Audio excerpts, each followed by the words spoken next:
내가 원한 대로 됐으니 이제 너희만의 신혼을 살아보아라. 68세 할머니의 차갑고도 단호한 목소리.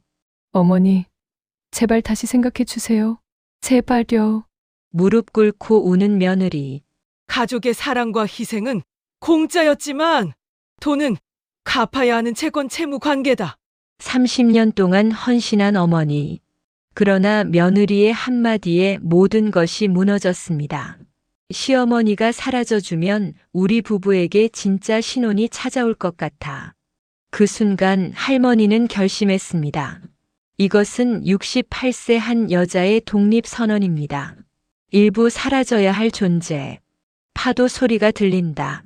어둠 속에서 천천히 밝아오는 해운대 바다. 고급 아파트 34평. 새벽 5시. 부엌에서 68세 박영숙이 혼자 아침상을 차리고 있다. 된장찌개가 보글보글 끓고 계란말이가 지글지글 익어간다. 영숙의 손은 빠르고 정확하다. 40년간 가족의 밥상을 차려온 손. 밥그릇을 놓고 반찬을 담고 김을 구운다. 창밖으로 해운대 바다가 보인다. 수평선이 붉게 물들기 시작한다. 영숙이 식탁을 바라본다. 완벽하게 차려진 아침상. 하지만 영숙의 표정은 공허하다. 영숙이 손주 재민이 방문을 조용히 연다. 재민아, 일어날 시간이야. 10살 재민이가 눈을 비비며 일어나 할머니 품에 안긴다. 할머니, 오늘도 계란말이 해주셨어요? 그럼 우리 재민이 제일 좋아하는 거 아니가? 이 순간만큼은 영숙의 얼굴에 미소가 번진다. 7시. 아들 민수와 며느리 수진이 거실로 나온다. 수진, 완벽한 메이크업에 날씬한 몸매. 커리어우먼의 차림새. 어머니, 저는 아침에 탄수화물 안 먹거든요.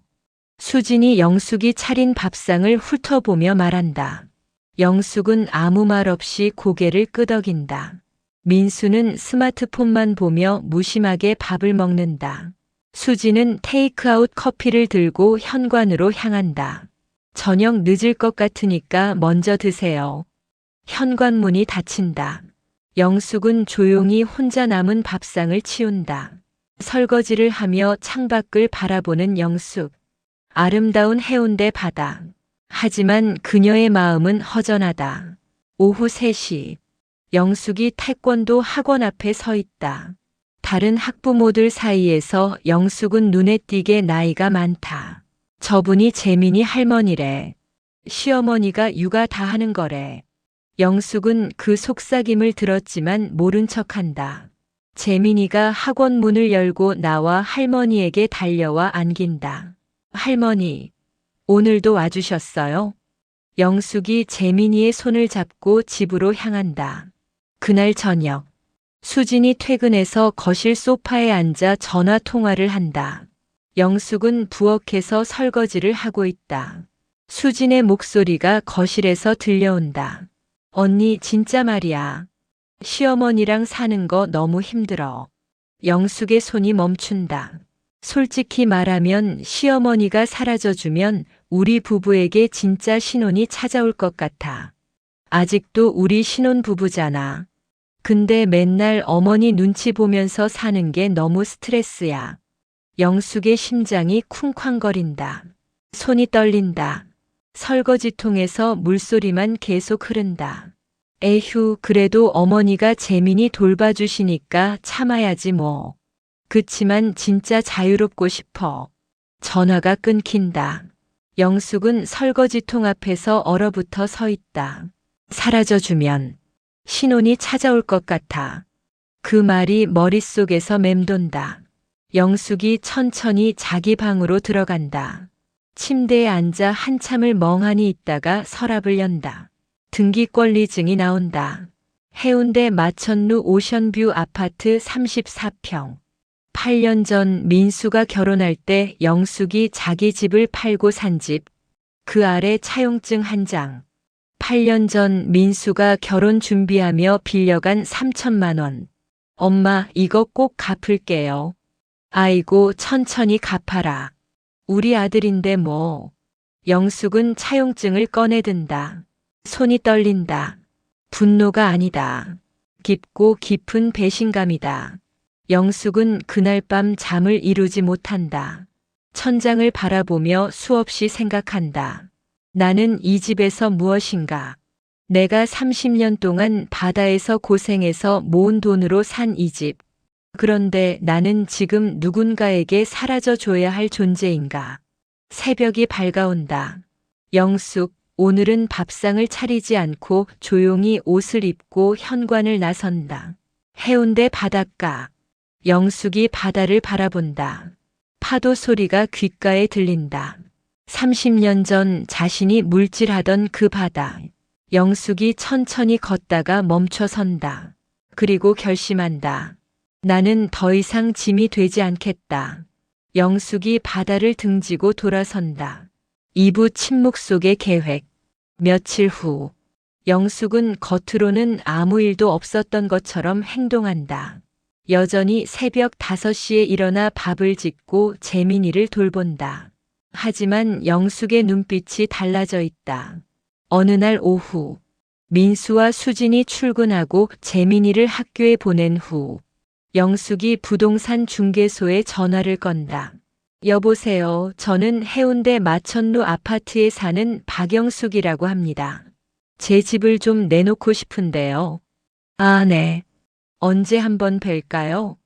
오늘 오후 2시에 사무실로 찾아가도 될까요? 오후 2시. 부동산 중개소. 50대 중반의 김 부장. 어머님, 집을 내놓으시려고요? 네, 해운대 마천루 오션뷰 34평입니다. 아, 거기 좋은 아파트죠. 요즘 시세가 많이 올랐어요. 조용히 매매하고 싶어요. 제 며느리가 부동산 중개업을 하거든요. 며느리 쪽에는 알리고 싶지 않아요. 김 부장이 고개를 끄덕인다. 알겠습니다. 비밀리에 진행하겠습니다. 영숙이 가방에서 서류들을 꺼낸다. 등기권리증, 등기부등본, 신분증. 어머님, 이 집 명의가 전부 어머님으로 되어 있네요. 네, 제가 산 집입니다. 요즘 시세로 보면 12억 정도에 나갈 것 같은데 어떻게 생각하세요? 좋습니다. 그 가격으로 내놓아 주세요. 영숙이 부동산을 나선다. 가슴이 두근거린다. 무섭다. 하지만 동시에 후련하다. 며칠 후, 김 부장에게서 전화가 온다. 어머님, 벌써 매수 희망자가 나타났습니다. 12억에 바로 계약하고 싶다고 하는데요. 영숙이 잠시 망설이다가 대답한다. 좋습니다. 계약 진행해 주세요. 다음 날, 영숙이 부동산 중개소에서 계약서에 도장을 찍는다. 계약금 1억 2천만 원이 계좌로 입금된다. 잔금일은 한 달 후. 집으로 돌아온 영숙은 평소처럼 행동한다. 아무도 눈치채지 못한다. 그날 밤, 영숙이 노트북을 켜고 변호사 사무실을 검색한다. 내용 증명 작성 방법을 하나하나 읽어나간다. 메모장을 꺼내 정리한다. 채권자 박영숙, 채무자 민수, 대여 금액 3천만 원, 대여일 8년 전. 영숙이 내용 증명 초안을 작성한다. 채무자 민수 귀하. 채권자 박영숙은 귀하에게 8년 전 대여한 3천만 원에 대하여 즉시 변제를 청구합니다. 7일 이내에 변제하지 않을 경우 법적 조치를 취할 것임을 알려드립니다. 영숙의 손이 떨린다. 이것은 선전포고다. 가족관계의 종말이다. 하지만 영숙은 멈추지 않는다. 며칠 후, 영숙이 통영으로 내려간다. 민수야, 엄마 친구 만나러 통영 다녀올게. 네, 조심히 다녀오세요. 민수는 무심하게 대답한다. 통영 부동산 중개소. 영숙이 바닷가 작은 단층 집을 둘러본다. 방 2개, 거실, 부엌, 화장실. 혼자 살기에 충분하다. 창문을 열면 바다가 보인다. 푸르고 잔잔한 바다. 해운대보다 훨씬 평화롭다. 이 집 마음에 드세요? 네, 좋습니다. 전세로 할게요. 영숙이 그 자리에서 계약금 1,000만 원을 낸다. 잔금은 2주 후. 해운대 아파트 잔금일과 같은 날이다. 모든 것이 계획대로 흘러간다. 통영 바닷가를 걷는 영숙. 40년 만에 걷는 이 길. 바다는 그대로다. 영숙이 바닷가 벤치에 앉아 재민이에게 전화를 건다. 할머니. 재민아, 할머니야. 재민이는 할머니 좋아하지? 당연하죠. 할머니가 제일 좋아요. 영숙의 눈에 눈물이 맺힌다. 재민아, 할머니도 재민이가 제일 좋아. 전화를 끊고 영숙이 눈물을 닦는다. 재민이와 헤어지는 것이 가장 힘들 것 같다. 하지만 이것이 최선이다. 며칠 후, 수진이 이상한 행동을 시작한다. 어머니, 다음 주부터 재민이 학원 끝나고 제가 데리러 갈게요. 왜? 내가 매번 데리러 가는데. 재민이 이제 초등학교 3학년이잖아요. 독립심도 키워줘야 하고요. 수진의 목소리에는 단호함이 있다. 다음 날부터 수진이 재민이를 데리러 간다. 재민이는 학원 앞에서 할머니를 기다렸지만 엄마가 온다. 엄마, 할머니는요? 할머니 바쁘셔. 오늘부터 엄마가 데리러 올게. 재민이는 실망한 표정이다. 며칠 후 더 심한 일이 벌어진다. 수진이 학원 앞에서 다른 학부모들에게 말한다. 저희 시어머니가 나이가 많으셔서 요즘 깜빡깜빡 하시거든요. 그래서 제가 직접 챙기기로 했어요. 아, 그러세요? 그럼 치매 기운이 있으신가 봐요? 글쎄요, 조심해야 할 나이잖아요. 그 소문은 빠르게 퍼진다. 어느 날 영숙이 우연히 학원 근처를 지나간다. 한 학부모가 영숙을 보고 수군거린다. 저분이 재민이 할머니래. 요즘 깜빡깜빡하신데. 영숙이 충격을 받는다. 집으로 돌아와 화장실 거울을 본다. 68세. 주름진 얼굴. 하얗게 센 머리. 하지만 영숙의 눈빛은 여전히 날카롭다. 나는 늙었지만 쓸모없지 않다. 나는 약하지 않다. 나는 박영숙이다. 그날 저녁 영숙이 민수를 부른다. 민수야, 수진이가 학원 앞에서 이상한 소문을 퍼뜨리고 있다던데. 민수가 당황한 표정을 짓는다. 수진이가 나를 치매 환자 취급하면서 다른 학부모들한테 이야기하고 다닌대. 엄마, 그게. 민수야, 왜 수진이가 그런 거짓말을 하는 거니? 민수가 고개를 숙인다. 엄마, 수진이가 그런 뜻으로 한 말은 아닐 거예요. 영숙이 아들을 바라본다. 민수는 여전히 며느리 편을 든다. 됐다. 나가봐라. 민수가 방을 나간다. 영숙이 혼자 남는다. 가슴이 너무 아프다. 슬프다. 배신감이다. 잔금일까지 3일. 영숙이 달력을 바라본다. 빨간 동그라미가 그려진 날짜.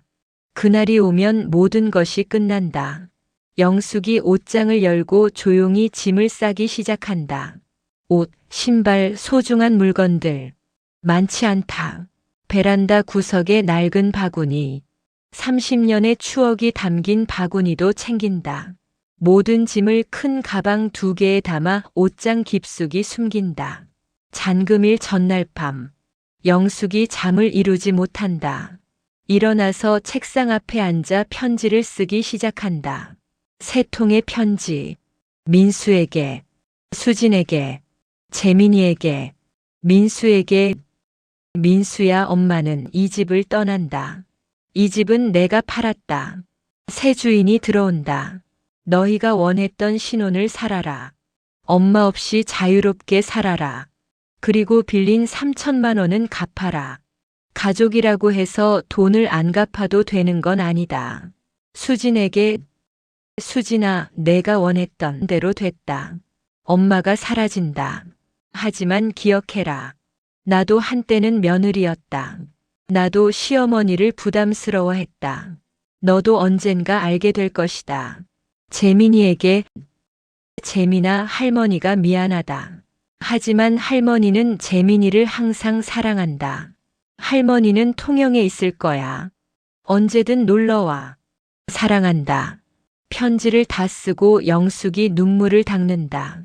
편지를 봉투에 넣고 책상 위에 놓는다. 3부 최후의 만찬. 잔금일 아침. 새벽 4시. 영숙이 일어나 부엌으로 간다. 마지막 밥상. 된장찌개, 갈치구이, 시금치나물, 계란말이, 김구이. 영숙이 하나하나 정성스럽게 만든다. 6시. 식탁에 밥상이 차려진다. 영숙이 재민이 방으로 간다. 재민아, 일어날 시간이야. 재민이가 일어나 영숙에게 안긴다.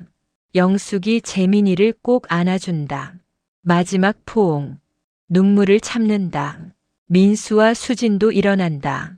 어머니, 오늘 아침 되게 푸짐하네요. 응, 오늘은 특별한 날이니까. 무슨 특별한 날이에요? 그냥 맛있게 먹어라. 모두가 식탁에 앉는다.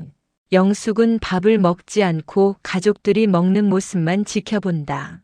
재민이가 계란말이를 먹으며 환하게 웃는다. 할머니, 이거 진짜 맛있어요. 영숙이 재민이의 머리를 쓰다듬는다. 민수는 무심하게 밥을 먹고 수지는 핸드폰을 본다. 이것이 마지막 식사다. 마지막 가족의 시간이다. 식사가 끝나고 민수와 수진이 출근 준비를 한다. 영숙이 조용히 편지 3통을 가져와 거실 테이블 위에 놓는다. 민수야, 수진아, 재민아. 잠깐만 이리 와봐라. 3사람이 거실로 온다. 영숙이 편지를 하나씩 건넨다. 이게 뭐예요, 어머니? 읽어봐라. 민수가 먼저 편지를 연다. 얼굴이 창백해진다. 엄마, 이게 무슨... 수진도 편지를 연다. 손이 떨린다. 영숙이 조용히 말한다. 이 집은 너희 것이 아니다. 내가 팔았다. 새 주인이 다음 주에 들어온다. 민수가 편지를 떨어뜨린다. 엄마, 농담이시죠? 농담 아니다. 나는 진심이다. 수진의 얼굴이 하얗게 질린다. 어머니, 왜 이러세요? 영숙이 수진을 바라본다. 수진아, 내가 친구한테 한 말. 엄마가 다 들었다. 수진의 얼굴이 굳어진다. 시어머니가 사라져주면 우리 부부에게 진짜 신혼이 찾아올 것 같다고 했지. 수진이 말문이 막힌다. 그리고 학원 앞에서 내가 깜빡깜빡한다고 치매 기운이 있다고 그런 거짓말 한 것도 다 안다. 민수가 당황해서 수진을 쳐다본다. 수진아, 그게 정말이야? 수진이 아무 말도 못한다. 영숙이 계속 말한다. 나는 30년 동안 바다에서 물질을 해서 이 집을 샀다. 민수야, 내가 결혼할 때 내가 내 집을 팔고 이 집을 샀다. 너희와 함께 살기 위해서. 민수가 고개를 숙인다. 하지만 이제 알았다. 나는 이 집에서 짐이었다. 너희가 원했던 건 내 돈이지 나 자신이 아니었다. 엄마, 그런 게 아니에요. 민수야, 너는 나를 사랑한다고 했지. 하지만 내가 보여준 건 무관심이었다. 너는 수진이 편만 들었다. 민수가 눈물을 흘린다. 엄마, 죄송해요. 이제 사과는 필요 없다. 나는 나 자신을 위해서 살 거다. 수진이 무릎을 꿇는다. 어머니, 제발 다시 생각해 주세요. 제가 잘못했어요. 수진이 울면서 빈다. 하지만 영숙의 마음은 이미 결정되어 있다. 수진아, 내가 원했던 대로 됐다. 이제 시어머니 없이 너희만의 신혼을 살아봐라. 재민이가 울면서 영숙에게 달려온다. 할머니, 가지 마세요. 영숙이 재민이를 꼭 안는다. 재민아, 할머니는 재민이를 사랑해. 하지만 할머니도 살아야 해. 할머니 없으면 저는 어떡해요? 재민이는 엄마 아빠가 있잖아. 싫어요. 재민이가 영숙을 놓지 않는다. 영숙의 눈에서 눈물이 흐른다. 재민아, 할머니는 통영에 있을 거야. 보고 싶으면 언제든 와. 할머니가 계란말이 해줄게. 정말요? 정말이야. 재민이가 울면서 고개를 끄덕인다. 영숙이 재민이에게 마지막 키스를 하고 일어난다. 가방 2개를 들고 현관으로 향한다. 민수가 뒤따라온다. 엄마 제발요. 다시 생각해 주세요. 영숙이 민수를 바라본다. 민수야, 너는 좋은 아들이었다. 하지만 정작 중요한 걸 놓쳤다. 엄마의 마음을. 엄마. 그리고 하나 더. 내가 엄마한테 빌린 3천만 원. 기억하지? 민수가 놀란 표정을 짓는다. 8년 전에 빌려갔다. 내일 너한테 내용 증명이 갈 거다. 법적으로 청구하는 거다. 엄마 설마. 그래. 가족이라고 해서 빌린 돈을 안 갚아도 되는 건 아니다. 7일 안에 갚아라. 엄마 제발. 가족의 사랑과 희생은 공짜였다. 하지만 돈은 갚아야 하는 채권 채무 관계다. 영숙이 현관문을 연다. 뒤에서 재민이의 울음소리, 수진의 흐느낌, 민수의 떨리는 목소리가 들린다. 하지만 영숙은 뒤돌아보지 않는다. 문을 닫고 복도로 나온다. 엘리베이터를 탄다. 1층으로 내려간다. 아파트 밖으로 나온다. 해운대 바다가 보인다. 영숙이 깊은 숨을 쉰다. 자유다. 택시를 탄다. 변호사 사무실로 가주세요. 30분 후 변호사 사무실. 어머님, 내용 증명건이죠? 네. 영숙이 차용증을 꺼낸다. 오늘 바로 발송하겠습니다. 감사합니다. 영숙이 사무실을 나온다. 부동산 중개소. 김 부장이 기다리고 있다. 1시간 후 잔금 계약이 완료된다. 12억이 영숙의 계좌로 입금된다. 어머님 축하드립니다. 영숙이 부동산을 나선다. 부산역으로 향한다. 오후 3시 KTX를 탄다. 기차를 기다리며 영숙이 핸드폰을 본다. 민수에게서 전화가 20통 이상 왔다. 문자도 수십 통. 엄마 제발 전화 받아주세요. 영숙이 핸드폰을 끈다. 이제 민수와 이야기할 것은 없다. KTX가 출발한다. 영숙이 창밖을 바라본다. 부산이 멀어진다. 영숙의 30년이 멀어진다. 2시간 후 통영에 도착한다. 영숙이 가방을 들고 기차에서 내린다. 통영의 바람이 분다. 차갑지만 상쾌하다. 영숙이 깊은 숨을 쉰다. 진짜 자유다. 택시를 타고 20분. 바닷가 작은 집에 도착한다. 잔금을 치르고 열쇠를 받는다. 집 문을 연다. 작은 집. 하지만 충분하다. 창문을 연다. 바다가 보인다. 푸르고 잔잔한 바다. 파도 소리가 들린다. 영숙이 창가에 서서 바다를 바라본다. 눈물이 흐른다. 하지만 슬픈 눈물이 아니다. 해방의 눈물이다. 영숙이 바다를 향해 외친다. 나는 자유다. 파도가 대답하듯 밀려온다. 영숙이 웃는다. 40년 만에 진심으로 웃는다. 사부 그들이 잃은 것. 부산. 민수와 수진의 집. 패닉 상태다. 집은 팔렸고 새 주인이 다음 주에 들어온다. 갈 곳이 없다. 민수가 부동산을 알아본다. 전세금을 구해야 한다. 다음 날 민수에게 내용 증명이 도착한다. 7일 이내에 3천만 원을 변제하지 않을 경우 법적 조치를 취할 것임. 민수가 주저앉는다. 이게 진짜구나. 수진이 내용 증명을 본다. 당신 어떡해요?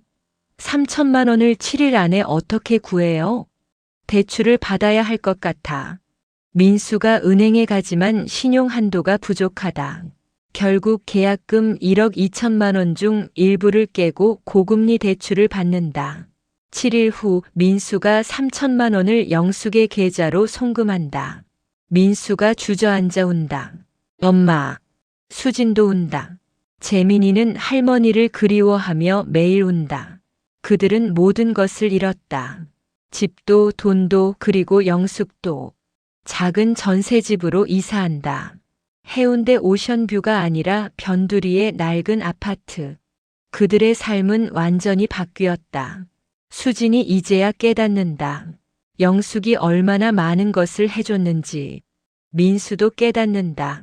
자신이 얼마나 비겁한 아들이었는지. 하지만 이제 늦었다. 오부 68세의 봄. 통영. 영숙의 새로운 살. 첫날 아침 7시에 눈을 뜬다. 새벽 5시가 아니다. 영숙이 침대에 누워 천장을 바라본다. 일어나지 않아도 괜찮다. 아무도 재촉하지 않는다. 30분을 더 잔다. 40년 만에 처음으로 늦잠을 잔다. 7시 30분 일어나서 창문을 연다. 바다가 보인다. 햇살이 바다 위에서 반짝인다. 좋다. 영숙이 혼자 중얼거린다. 부엌으로 가서 자신을 위한 아침을 준비한다. 계란 후라이 하나, 토스트 한 조각, 커피 한 잔. 간단하다. 하지만 행복하다. 창가에 앉아 아침을 먹는다. 바다를 바라보며 이게 내 인생이구나. 설거지를 한다. 접시 하나, 컵 하나. 금방 끝난다. 옷을 입고 밖으로 나간다. 통영 바닷가.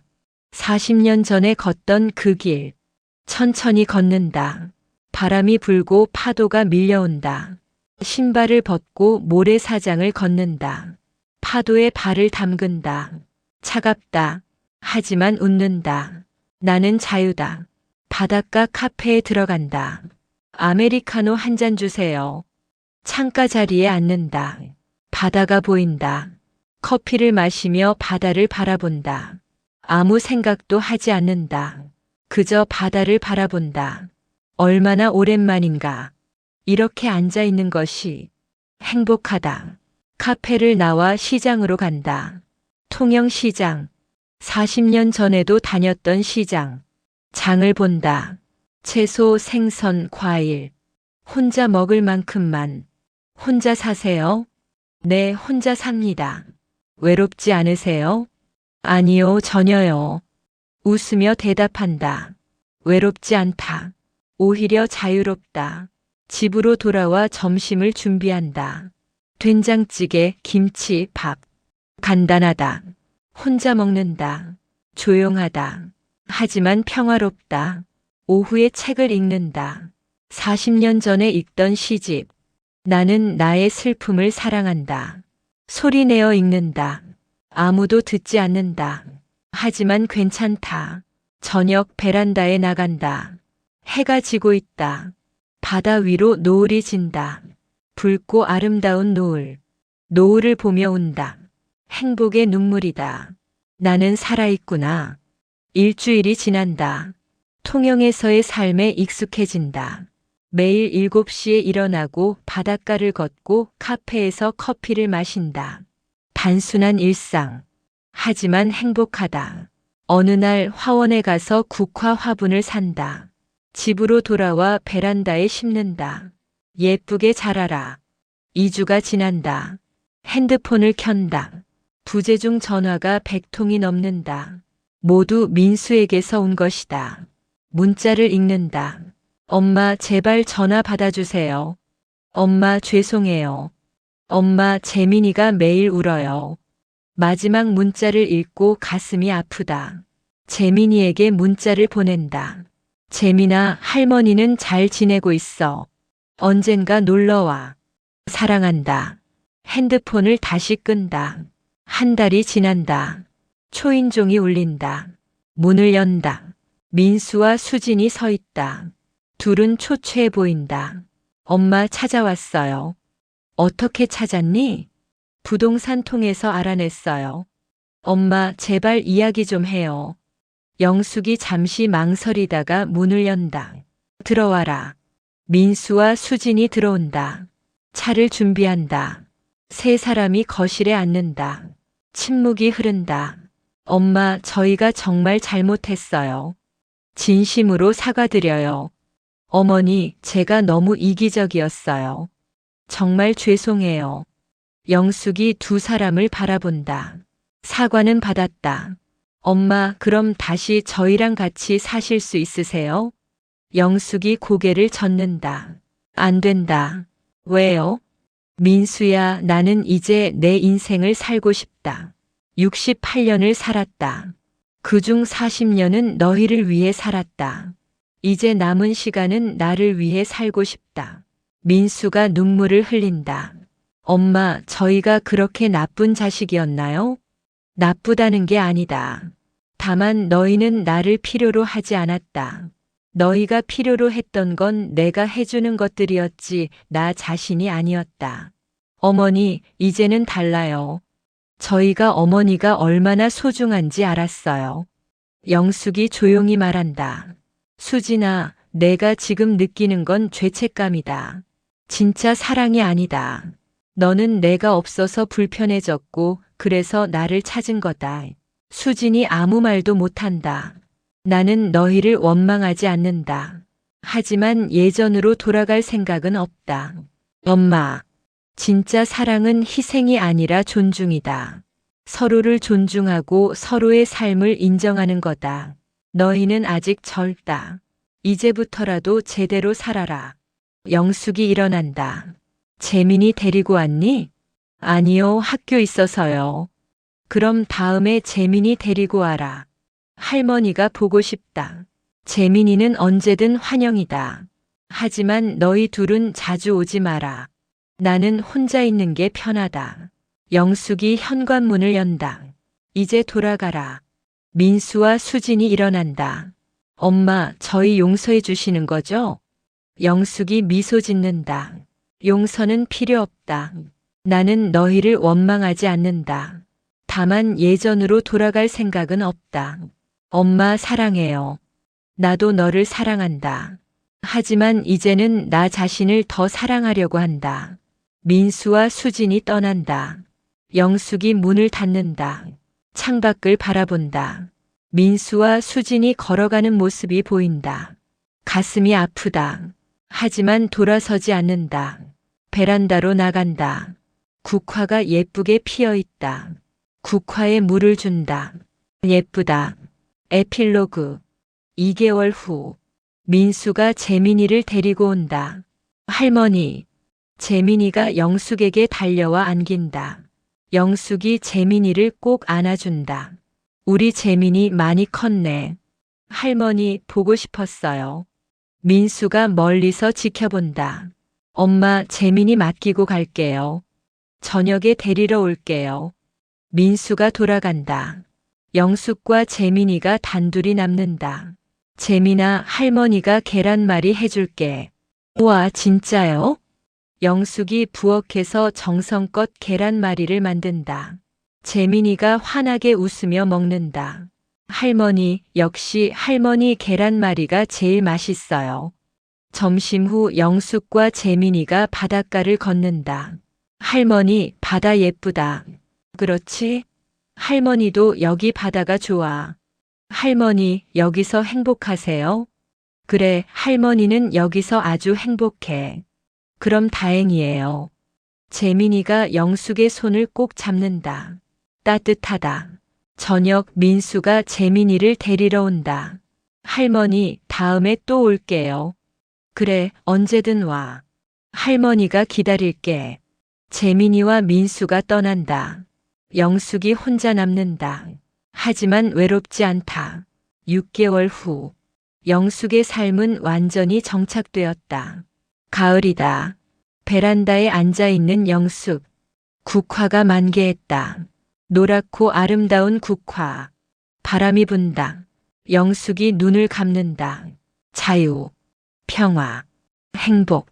68세. 영숙의 봄이 찾아왔다. 영숙은 이제 누구의 엄마도 시어머니도 할머니도 아니다. 그저 박영숙이다. 자기 자신으로 사는 박영숙. 저녁 베란다에서 노을을 바라본다. 붉은 노을, 아름다운 노을. 나는 잘 살았다. 나는 후회하지 않는다. 나는 행복하다. 바다 위로 해가 진다.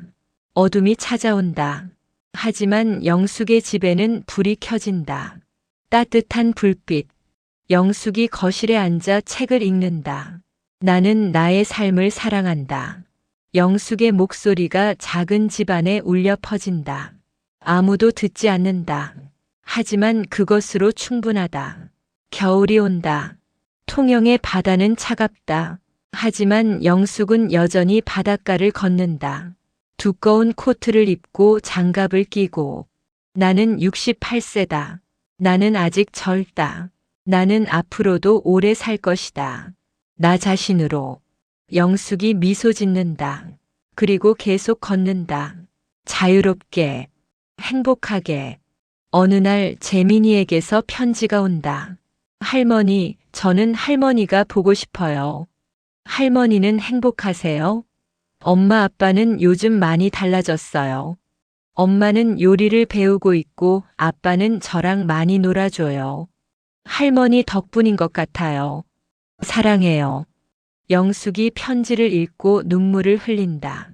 행복의 눈물이다. 답장을 쓴다. 재민아, 할머니도 재민이가 보고 싶어. 할머니는 아주 행복해. 엄마 아빠가 달라졌다니 다행이구나. 사랑한다, 우리 재민이. 편지를 붙이고 바다를 바라본다. 68세 박영숙. 한 여자의 독립선언. 한 여자의 자유. 한 여자의 행복. 그것이 이 이야기의 끝이다. 아니, 끝이 아니라 새로운 시작이다. 영숙의 새로운 인생이 시작되었다.